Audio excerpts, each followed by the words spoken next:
apa namanya dialog nanti. Waqad an'ama 'alaika bihudurihi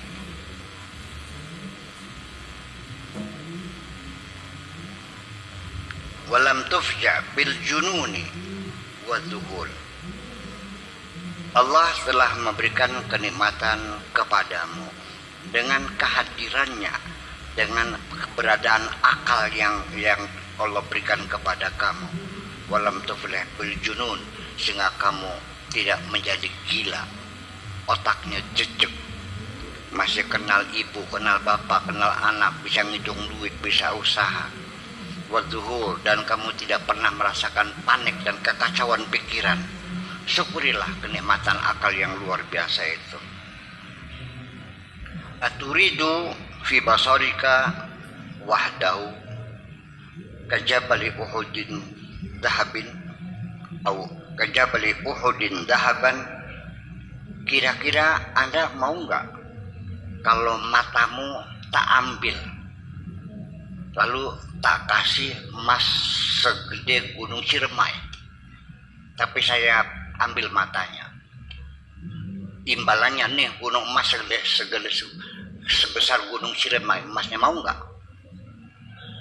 Jadi mahal mana matamu dengan emas gunung Ciremai?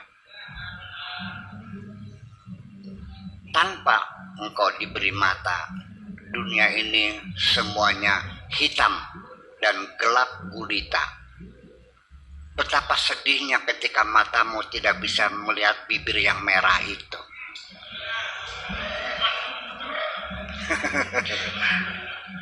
Enak kan? Sedap, seger kan? Apalagi kalau bibir merah, muncul kayak kepundung kepetek kan?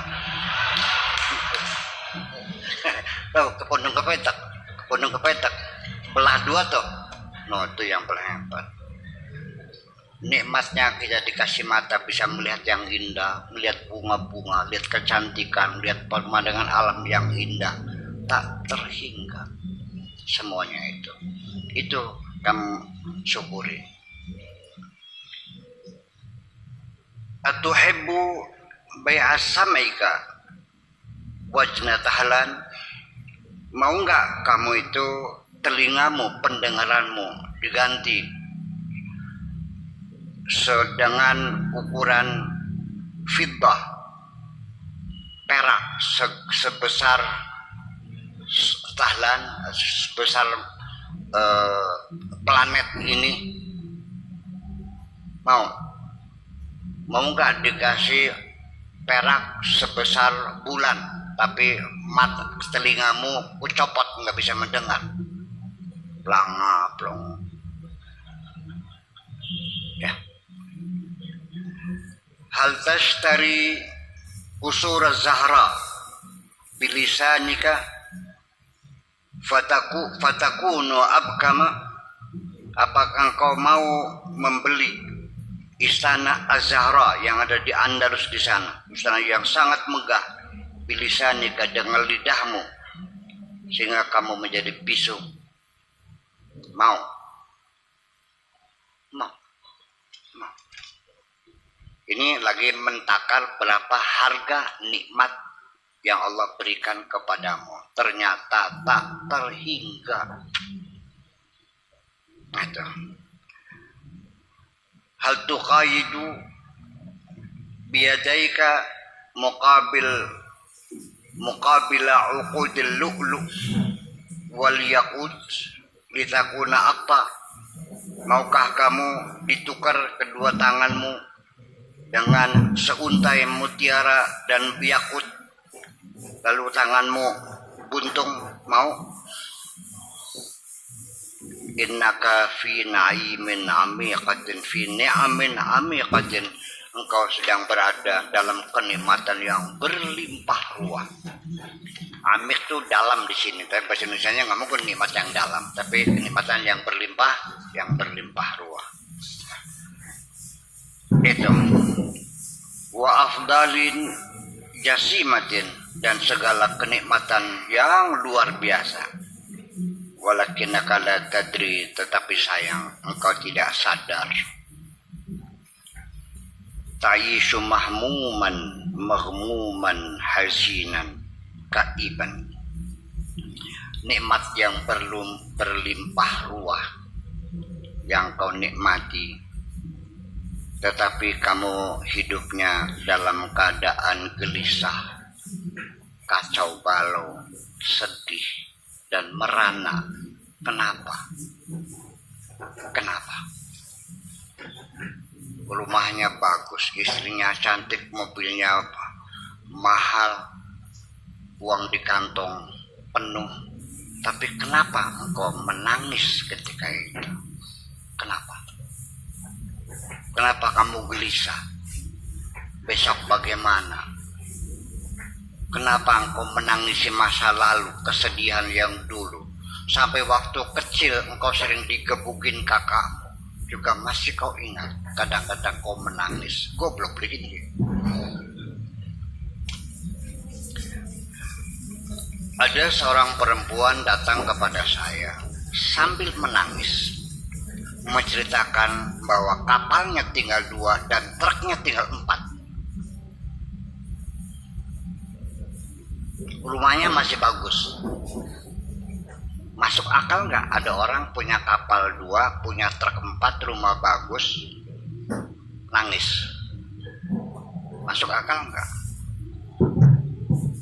Tapi itu terjadi pada dirimu juga. Allah ngasih kenikmatan 1 juta kenikmatan, diambil 1. Kenapa kamu mengerang, kesakitan, meratapi, marah, semua dibantingin?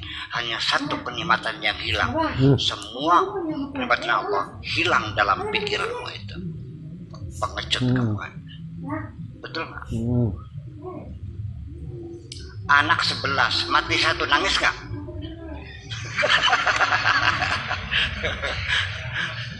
Lah iya. Lah, sawahnya 40 hektar. Setiap tahun panen bagus, 2 kali bahkan 3 kali panen. Hanya tahun kemarin kena kelowor, kok sampai pingsan di galang, coba bayangkan. Terjadi kan? Itu namanya orang tidak tahu diri. Ya, Allah ngasih 100 juta buat kamu. Cuman Allah minta tolong sampaikan kepada fakir miskin 2,5%, 2,5 juta. Banyak yang tidak rela tuh, dimakan semua sendiri. Betul nggak? Sinting kan? Sudah sekarang jujur, kalau saya ngasih 100 juta, Pak Saidi, mau nggak 100 juta? Tolong kasihkan 2,5 juta ke Kang Maman, mau nggak? Mau, karena kelihatan saya kasih duitnya. Betul nggak? Tapi ketika Allah ngasih uang 100 juta melalui proses bertani itu, kamu tidak merasa dikasih Allah. Ya kenapa? Karena pegel cewek. Oh, dia kengelan, banting tulang, peras keringat. Ya, dengan susah payah, petani, pedagang, di mana susahmu? Petani biasanya lebih medit dari pedagang ya. Orang Indramayu itu lebih medit dari orang Cirebon. Orang Kertasmaya lebih medit dari orang Pleret. Ketika ada rapat di desa bikin masjid swadaya masyarakat, dipatok, disepakati per kakak 500.000. Oke? Kalau di Pleret, jadi berapa saya harus nyumbangnya buat masjid nih? 500.000 Pak Haji. Oke, siap. Yang terbayang dalam pikirannya 5 lembar uang kertas berwarna merah. Begitu di Indramayu, aduh, sekintal. Paham? Karena uang di Indramayu itu bukan rupiah, tapi gabah. Betul. Ini para antropolog harus paham nih. Ada antropolog nggak? uang di Indramayu itu yang berlaku adalah gabah, bukan rupiah. Jadi rupiah itu hanya ekuivalen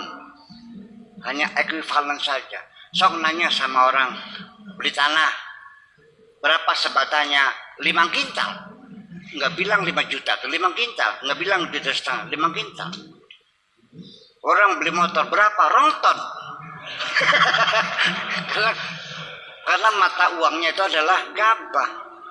Sampai utang piutang transaksi, surat pernyataan berutang, saya merasa berutang 10 ton, bilang 10 ton, bukan juta, bukan. Sok mangga. Tolong sampaikan pada para antropolog biar jangan salah paham. Betul nggak? Itu uang sana. Nah itulah. Nah padahal petani ini kenapa medit? Karena ngerasa capek misalnya. Betul nggak? Lebih capek dari orang pleret. Lalu saya tanyakan, oke, kamu medit karena ngerasa capek. Oke, sekarang saya nanya, tanah yang kau miliki dapat bikinnya siapa?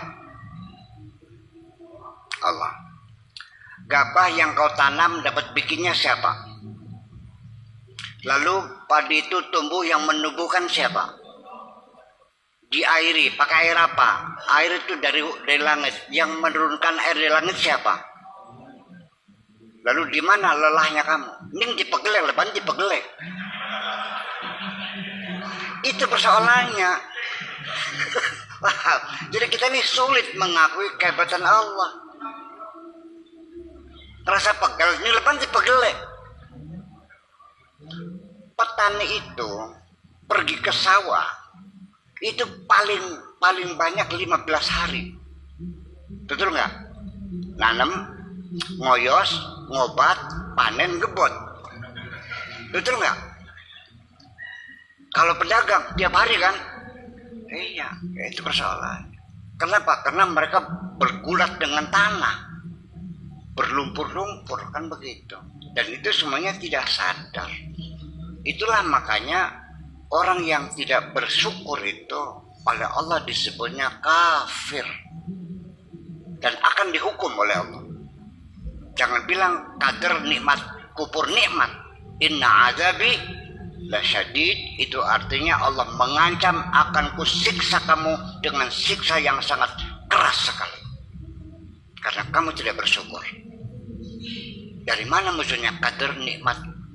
Qadar kufur nikmat kok? Pernah dengar kufur nikmat?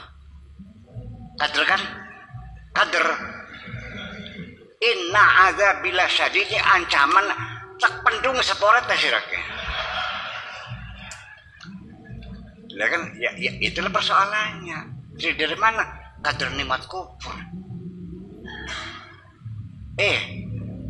Kufur itu maksudnya tidak percaya kepada Tuhan. Nah kalau orang kufur tidak bersyukur pada Tuhan, itu sama, tidak mengakui keberadaan Tuhan juga intinya. Iya, jadi Tuhan nggak ada urusan. Saya berkeringat sendiri, capek sendiri, kapan Allah ngasih kitanya? Nah, jadi beginilah. Jadi dikiranya bahwa walaqad ta'adzana rabbukum la in syakartum la azidannakum wa la in kafartum inna adzabi lasyadid. Dikiranya qadar kufur nikmat, bukan kufur tidak percaya kepada Allah, tapi hanya sekedar tidak bersyukur. Begini, bapak-bapak pernah nggak punya anak nyolong duit,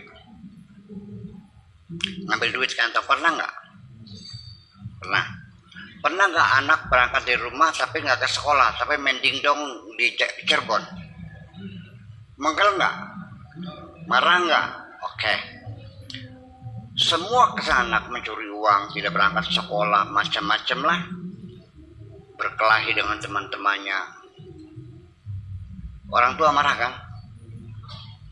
Paling-paling ditampok, paling-paling dicewer, betul nggak? Atau ditendang lah sekaligus ya, ditapok. Salah. Tetapi ketika seorang anak mengatakan aku kaya ini tanpa bantuan orang tua. Ya, bapakku bersenang-senang sendiri. Aku sejak kecil mencari uang sendiri. Orang tuaku tidak pernah memberi apapun. Padahal bapak-bapak masih ingat sejak kecil, apalagi ibunya yang mengatakan gitu, merasa hamil, merasa ngedennya, merasa melahirkan, merasa mencebok dan sebagainya. Ketika anak mengatakan orang tuaku tidak memberi modal apapun, tidak akan dipukul anak itu, tidak percaya. Si ibu dan bapak sudah tidak akan lagi menjewer anaknya, tapi akan mengatakan, kalau begitu sejak hari ini engkau bukan anakku lagi. Paham nggak? Paham nggak dosa tidak bersyukur? Angel tersampak sih loh. Ini susah banget sih Maman. Apa sulitnya mengatakan terima kasih ya Allah, terima kasih itu kok susah banget sih? Iya, itu persoalannya.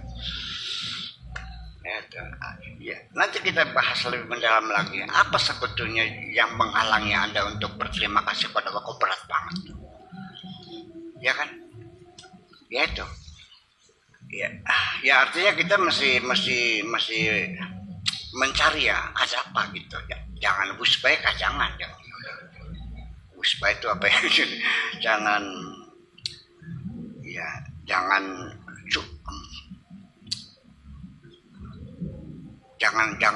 dungu lah gitu, jangan dungu gitu. Itu. Wa indaka al-khubzud dafi, di hadapanmu ada roti yang hangat, wal ma'al barid, dan air yang dingin, wan naumul hani, tidur yang lelap, wal afiyatul warifah, dan kesehatan yang sempurna. Tatafakkaru fil mafqud wala tashkurul mawjud. Kamu meratapi yang hilang tapi tidak mensyukuri yang ada. Hanya hilang uang 5 juta saja kau marah sampai berbulan-bulan mengelus dada. Kecrek maning, nebak batuk maning, kecrek maning. Hanya 5 juta hilang karena tertipu orang.